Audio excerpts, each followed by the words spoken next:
Hello aspirants, welcome to C S solution. आज के इस लेक्चर में हम कुछ डिफ़िकल्ट क्वेश्चन लेके आए हैं जो कि एच पी यू जे ओ ए 2017 में हमें देखने को मिले थे। एच पी यू का जे ओ का 2017 का पेपर चैनल पे ऑलरेडी अपलोड हो चुका है, लेकिन उस पेपर में कुछ क्वेश्चन काफ़ी डिफ़िकल्ट थे। उन क्वेश्चन को हम इस लेक्चर में डिटेल में समझने की कोशिश करेंगे। आपका पहला क्वेश्चन था the binary equivalent of decimal number -27 in two's complement system is. इन्हें पूछा है कि -27 नंबर दिया गया आपको, इसको आपने टूज कॉम्प्लीमेंट में कन्वर्ट करना है। हमारे पास गिवन नंबर था -27। हमें थोड़ी देर के लिए माइनस को भूलना है। सबसे पहले हमारा स्टेप होगा 27 को बाइनरी में कन्वर्ट करना। 27 आपका डेसिमल नंबर है, इसको हमने बाइनरी में कन्वर्ट करना है।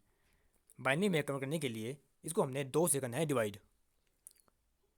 जैसे कि 2 13 26 1 27।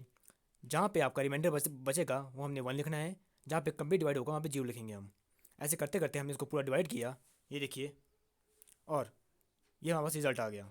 जब हमने इसकी वैल्यू को रीड करना है तो हम नीचे से ऊपर की ओर रीड करेंगे, बॉटम से अप की ओर, जैसे कि एरो में दिखाया गया है। तो ये हमारे पास आती है 110111111 बेस 2। ये हमारे पास वैल्यू आ गई। उसके बाद हमने क्या करना है, इस नंबर का टूज कॉम्प्लीमेंट निकालना है। पहला काम हमारा है डेसिमल जो नंबर दिया गया है उसको बाइनरी में कन्वर्ट करना। उसके बाद उसका 2s कॉम्प्लीमेंट निकालना। और 2s कॉम्प्लीमेंट निकालने के लिए 2 स्टेप है। पहला, दिए हुए नंबर, जो नंबर दिया गया है उसका 1s कॉम्प्लीमेंट निकालना है, और उसके बाद जो रिजल्ट आएगा उसमें 1 ऐड करना है। तो नंबर हमारे इस वक्त ये है 11011। अब इसका हमें निकालना है 1s कॉम्प्लीमेंट। जहाँ 1s कॉम्प्लीमेंट करने का फार्मूला है, जहाँ पे आपका 1 है वहाँ आपने 0 लिखना है, और जहाँ पे आपका 0 है वहाँ पे 1 लिखना है। तो हमारे पास नंबर था 11011। अब देखिए, एरो के थ्रू हम दिखाने की कोशिश की है, जहाँ पे 1 था वहाँ पे 0 करना है, जहाँ 0 था 1 करना है। तो ऐसा करने के बाद ये आता है 00100। ये आ गया 1s कॉम्प्लीमेंट। और 2s कॉम्प्लीमेंट निकालने का सेकंड स्टेप है 1s कॉम्प्लीमेंट निकालने के बाद उसमें 1 ऐड करना। अब हमने इसमें 1 ऐड किया। जब हमने इसमें 1 ऐड किया तब हमारा रिजल्ट आया 00101। ये हमारा 2s कॉम्प्लीमेंट आ गया है जो हमसे पूछा गया था। लेकिन क्वेश्चन में -27 दिया गया है। माइनस का मतलब है इसमें हमने 1 लगाना है शुरू में लेफ्ट साइड में। लेकिन जब हमने क्वेश्चन के ऑप्शन में देखा, वहाँ पे जो रिजल्ट दिए गए हैं वो 8 बिट में दिए गए हैं, लेकिन हमारा जो रिजल्ट है वो 5 बिट का आया है। इसलिए हमने लेफ्ट साइड में 1 ऐड करने हैं, वो भी 3 टाइम्स।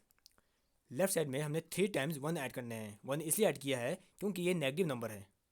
अगर हमारा रिजल्ट 7 डिजिट में होता तो हमने सिर्फ एक ऐड करना था, लेकिन हमारा रिजल्ट 5 डिजिट में आया है, इसलिए हमने शुरू में 3 बार 1 लगाना है। दैट्स वाई हमारा आंसर लास्ट में आता है 111000101। इस तरीके से ये क्वेश्चन सॉल्व वन था। ये देखिए, क्वेश्चन में पूछा गया था -27। सबसे पहले 27 का बाइनरी निकालना है। उसके बाद जो बाइनरी आएगा उसका 2s कॉम्प्लीमेंट निकालना है। 2s कॉम्प्लीमेंट निकालने के लिए सबसे पहला स्टेप है उसका 1s कॉम्प्लीमेंट निकालना। जब 1s कॉम्प्लीमेंट निकाल देंगे उसके बाद उस रिजल्ट पे आपने 1 ऐड करना है। लेकिन 2s कॉम्प्लीमेंट निकालने के लिए एक शॉर्टकट ट्रिक भी है, जिसको हम आज आपके सामने बताएंगे आपको। इस ट्रिक से आप इस क्वेश्चन को सिर्फ 1 या 2 सेकंड में ही सॉल्व कर सकते हैं। फॉर एग्जाम्पल के लिए हमने कोई नंबर लिया है 10110110। अगर आपके पास कोई भी बाइनरी नंबर हो और आपको पूछ लिया जाए कि इसका 2s कॉम्प्लीमेंट निकालिए, तो आपने सिंपल क्या करना है, आपने राइट से लेफ्ट तरफ मूव करना है, और आपने चेक करना है कि आपका पहला 1 कब आ रहा है। जब आपको मूव करते वक्त पहला 1 मिल जाए तब आपने स्टॉप करना है, और जहाँ पे आपको 1 मिला है उस वहाँ तक अपने नंबर को एज इट इज़ उतारना है। जैसे कि हमारे क्वेश्चन पे था 10110110110। हमने राइट से लेफ्ट तरफ मूव किया, 0 एज इट इज़ आ गया। जब हमें पहला 1 मिला वो भी हमने ऐसे लिखना है, उसके बाद हमें स्टॉप करना है।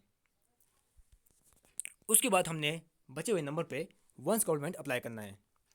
1s कॉम्प्लीमेंट का एक ही तरीका है, जहाँ पे 1 है वहाँ पे 0 करो, जहाँ पे 0 है वहाँ 1 करो। देखिए, 101101110 ये नंबर था। जब हमने राइट से लेफ्ट की तरफ मूव किया तो हमने देखा शुरू में वो जीरो है, ये एज इट इज उतरेगा। उसके बाद वन आया, ये भी एज इट इज उतरेगा। उसके बाद हमने बचे हुए नंबर को वंस कॉम्प्लीमेंट में कन्वर्ट करना है। जब इसको हमने कन्वर्ट किया तो हमारा रिजल्ट आया 01001010। एक एग्जाम्पल है, एक और एग्जाम्पल से समझते हैं इसको। फॉर एग्जाम्पल आपको दिया गया है 10111। इसमें भी आपने सेम करना है, राइट से लेफ्ट मूव करना है। जब तक पहला वन नहीं आया तब तक नंबर को ऐसे ही लिखो। लेकिन इसमें पहले ही केस में वन हमें मिल चुका है, तो वन एज इट इज उतरेगा। उसके बाद जो भी नंबर बचते हैं उस पर वंस कॉम्प्लीमेंट अप्लाई करना है। वंस कॉम्प्लीमेंट के लिए जहाँ वन है वहाँ पर जीरो करो, जहाँ जीरो है वन करो। जब हमने ऐसा किया तो रिजल्ट आया 01001। अब इसी शॉर्ट ट्रिक को हम अपने दिए गए क्वेश्चन पे अप्लाई करेंगे जो हमें क्वेश्चन पूछा गया था। क्वेश्चन में हमें पूछा गया था -27 को 2s कॉम्प्लीमेंट निकालो। देखिए अब ये क्वेश्चन हमारे सिर्फ दो ही स्टेप में कम्प्लीट हो जाएगा। सबसे पहले +27 का हमने निकालना है बाइनरी, वो आता है 11011। उसके बाद उसका निकालना है 2s कॉम्प्लीमेंट। अगर हम पुराने मेथड से चलते तब हमने पहले वंस निकालना था, उसके बाद उसमें वन ऐड करना था। लेकिन अब हम इसको डायरेक्ट करेंगे, राइट से लेफ्ट की मूव करेंगे। जब तक वन नहीं आता तब तक नंबर को ऐसे लिखेंगे। लेकिन इसमें पहले ही केस में वन आ चुका है तो वन का वन एज इट इज उतरेगा, एरो के थ्रू दिखाया गया है। उसके बाद बचे हुए नंबर पे वंस कॉम्प्लीमेंट अप्लाई करना है। देखिए वन का जीरो बन गया, जीरो का वन, वन का जीरो, वन का जीरो, और ये रिजल्ट आता है 00101। ये थी 5 डिजिट का, लेकिन ऑप्शन में 8 डिजिट दी गई है। इसलिए इसको 8 डिजिट में बनाने के लिए इसमें शुरू में 3 टाइम्स वन ऐड होगा। वो इसलिए होगा क्योंकि दिया गया नंबर नेगेटिव में है। अगर नंबर पॉजिटिव में होता तो हम वन की जगह जीरो ऐड करते, लेकिन नंबर नेगेटिव में है इसलिए हमने वन ऐड किया है शुरू में। आई थिंक आपको समझ आ गया होगा। अगला क्वेश्चन था the binary equivalent of decimal number 60.60। इसका जो राइट आंसर है वो ऑप्शन ए है, 111100.1001। वो कैसे आया वो हम समझते हैं। सबसे पहले आपने डेसिमल से पहले का जो पार्ट है उसको सॉल्व करना है, जो है 60 को आपने डेसिमल से बाइनरी में निकालना है। उसमें सिंपल आपने 2 से इसको डिवाइड करना है। जब ये पूरा डिवाइड हो जाएगा उसके बाद नीचे से ऊपर की तरफ वैल्यू को करना है रीड। जब हमने इसको रीड किया तो यहाँ वैल्यू आती है 111100। इसको आपने एक तरफ लिख लेना है। उसके बाद हम आएंगे स्टेप नंबर 2 पे।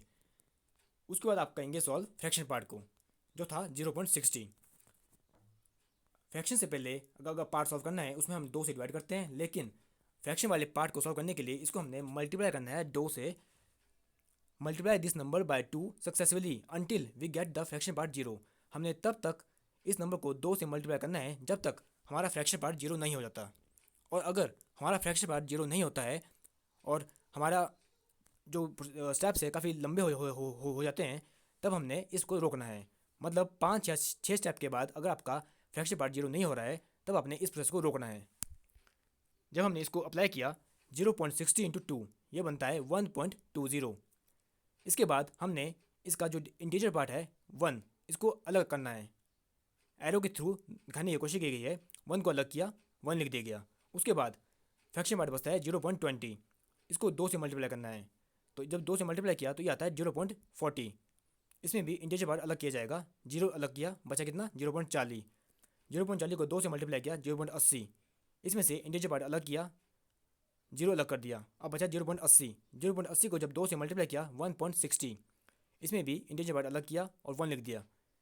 लेकिन जब हमने दोबारा देखा तो दोबारा से 0.60 आ गया, जो कि हम पहले स्टेप में कर रहे थे। इसका मतलब हमें इस क्वेश्चन में कभी भी फ्रैक्शन पार्ट 0 नहीं मिलेगा, इसलिए हमने इस प्रोसेस को यहाँ पे रोक दिया। और जो हमने इंटीजर पार्ट अलग किए थे जो एरो के थ्रू दर्शाए गए हैं उनको हमें देखना है।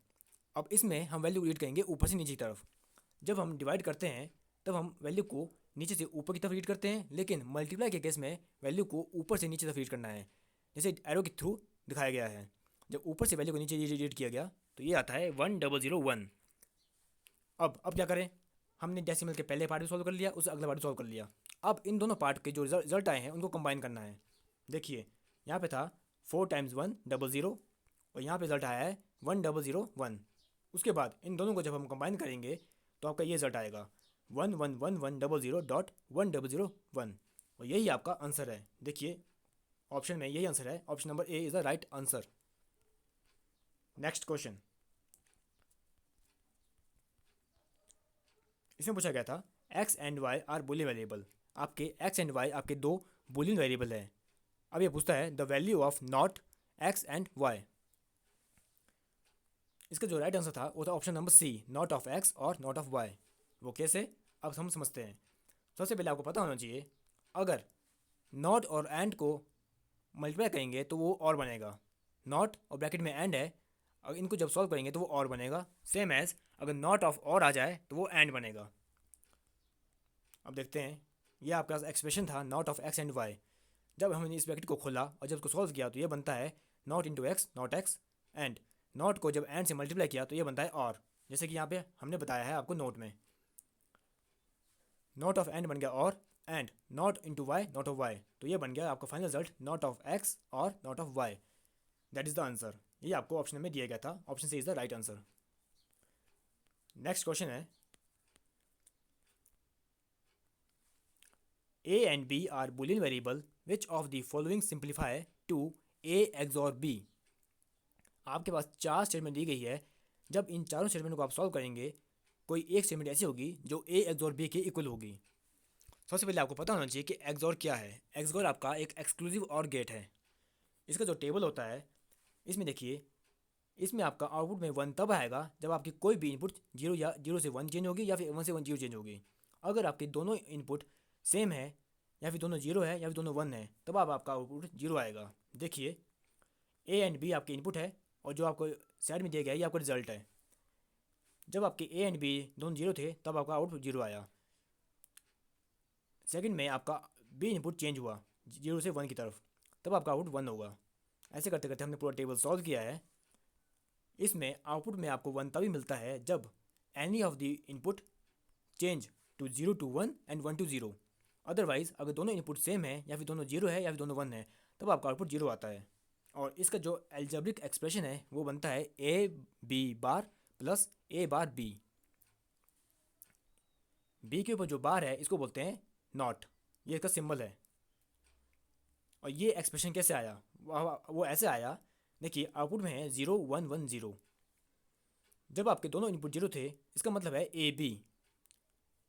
सेकेंड इनपुट था 0 1, 0 को लिखेंगे हम ए, जहाँ पे आपका 1 आता है उसमें लिखते हैं हम नॉट, मतलब बी के ऊपर बार लगा देंगे। सेकंड था ए 1 बी 0, तब ए का बन गया ए बार एंड बी का सेम एडिस बी। जहाँ पे आपका 0 है वहाँ पे आपने सेम लिखना है, जहाँ पे 1 है वहाँ पे अपने इसके ऊपर नॉट लगाना है एक्सप्रेशन पे। और हमारे पास चार आए थे, ए बी का bar, A bar B and A bar B bar. लेकिन हमने एक्सप्रेशन पे 2 ही क्यों लिए, वो इसलिए क्योंकि आउटपुट पे हमारे पास जहाँ पे 1 आता है हम उसी का ही एक्सप्रेशन बनाते हैं। इसलिए हमने एक्सप्रेशन बनाया ए बी का बार प्लस ए बार बी। ये था आपका एक्सोर का एक्सप्रेशन।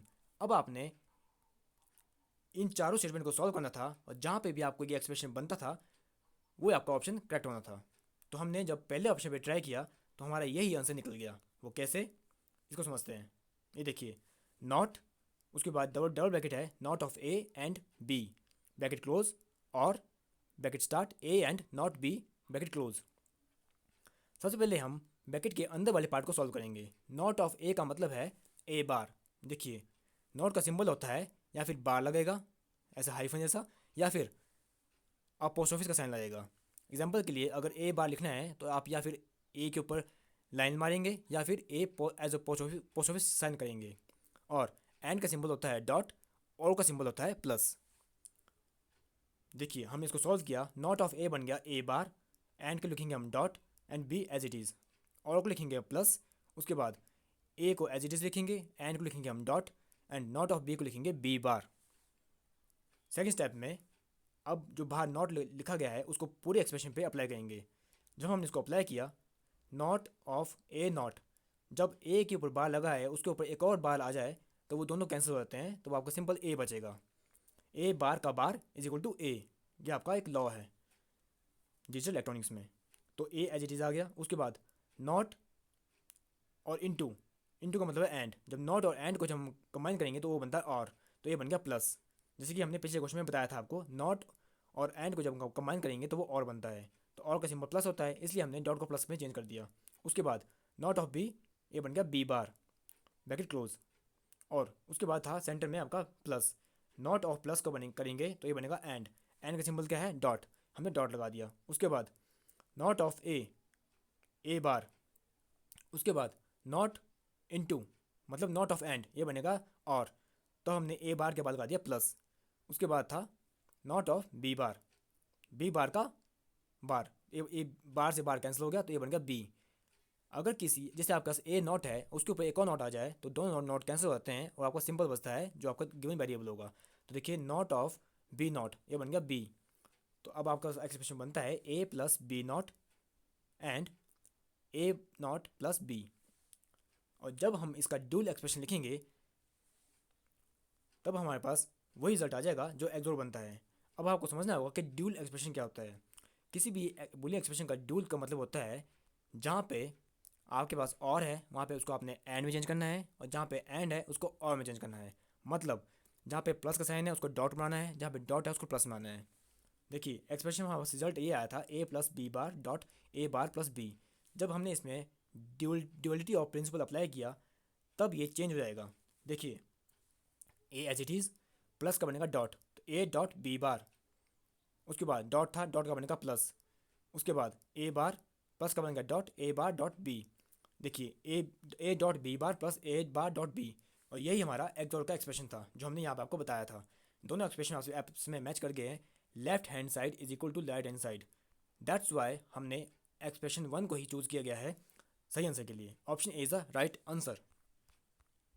अगर आपको किसी भी क्वेश्चन में अभी भी डाउट है तो आप अपनी क्वेरी हमें टेलीग्राम चैनल पे या फिर कमेंट सेक्शन में पूछ सकते हैं। आपकी हर एक क्वेरी को सी सॉल्यूशन सॉल्व करने की कोशिश करेगा। Thank you, have a nice day.